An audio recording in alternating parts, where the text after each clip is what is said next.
Hello, this is T. Raven Meyers of Ninja Nomads, speaking on the 8 findings that support the benefits of gamification in education. Quite recently, a peer sent me an interesting article from Open Colleges on the subject matter of research findings on how students learn. One thing that got me entailed was a number of findings which indicated the amount of benefits that come from using gaming in education. Most of these findings address the subject directly, while others were analytical of the potentially positive results of gaming in an educational context.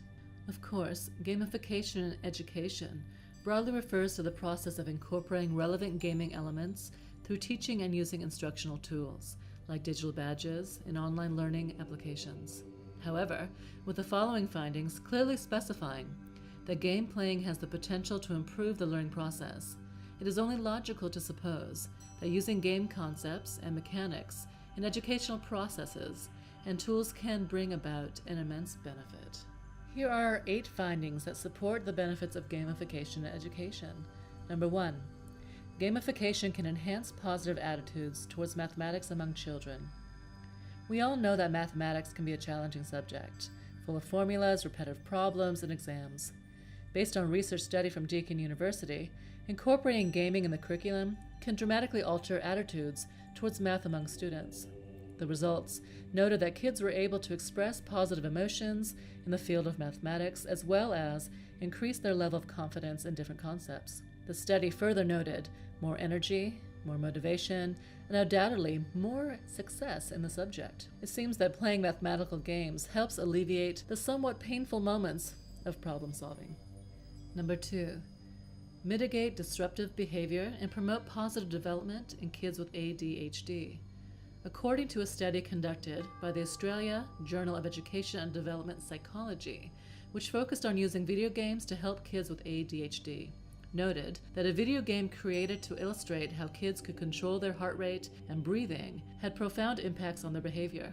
These findings were certainly contrary to the notion that overplaying video games caused ADHD or made children hyper. Number 3. Children who design and build their video game experience more social and cognitive growth. Research noted in the Lookstein Journal suggests that children exhibit cognitive growth when given the opportunity to create their own video games. To develop their own video games, children need to use previous comprehensions, generate links between different scenes, and take control of the learning process through trial and error situations. Students must employ logic and use their survival skills to come up with solutions and generate new ideas to successfully develop the game. Number 4. Make-believe playing offers one of the most beneficial contexts for development in children. Make-believe or visualized scenarios where children take up roles, themes, props, and collaborate with other kids is among the most beneficial aspects for child development. Of course, it still remains very important for kids to take part in other traditional social interactions.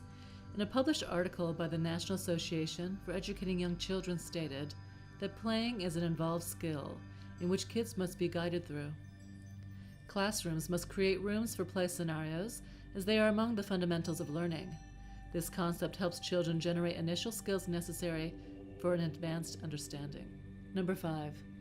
Play-based education increases attention span in children. In another study conducted by the Australian Journal of Education and Development Psychology, examiners took an in-depth look at how an instructor's belief regarding early education influenced the learning environment. A selected group of teachers took part in the study, and the findings are listed below. First point, when a teacher confides in a student's ability to learn things independently, the teacher-student relationship grows stronger. Second point, when a teacher confides in a student's ability to learn things independently, the teacher-student relationship grows stronger. The teacher then takes an active role in facilitating the student's learning.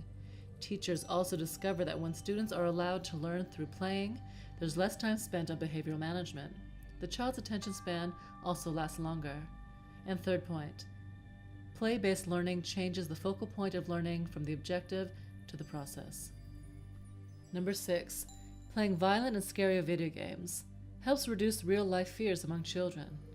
Although there have been many studies conducted on the consequences of prolonged video game playing, research done by Cheryl K. Olson, which featured in General Psychology Review, outlined that there are many psychological benefits associated with playing video games. Boys who may suffer from fear, negative emotions, anger, and stress, which all could lead to violent consequences, video games provide a much safer alternative for releasing those built-up emotions. There were also other findings which comprised of the fun and unreal experimenting with a dimension where physical laws did not exist, as well as the fun of mastery, challenge, and playing using different identities. These findings do prove that video games can play an important alternative for releasing negative emotions and help kids alleviate their dormant desire for adventure and risk. Number 7. Chess makes children smart.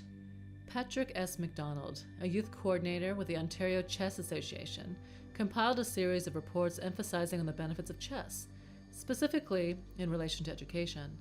Chess helps students concentrate, think precisely, and employ deductive and inductive reasoning, as well as analyze complex and difficult patterns. There are so many online-based chess games, and this is another way in which video gaming can have positive impacts on a child's learning ability. With that said, the traditional chess set is pretty useful, and make sure to encourage your students to give it a go as well. And finally, number 8. Movement and music augment language capabilities among kindergarten children. Research has shown that children who are engaged in music from a tender age, more often than not, have an increased ability to speak and communicate effectively. Although much of modern school curriculums focus more on a visual site for education, the auditory process is also very crucial for acquiring language skills. The younger a child, the more important audio is. Kids who engage in music from a tender age have an increased ability for speaking and communicating. Gamers understand this, and that background music forms a part of most video games. And we now know that exposure to music offers more benefits in gaming with an educational context. I want to thank you again for listening, and this is T. Raven. And for more information on gamification and education or game-based instruction, please visit me on the web at www.ninjanomads.com or email me personally at raven@ninjanomads.com. And remember, awaken the mind and game on.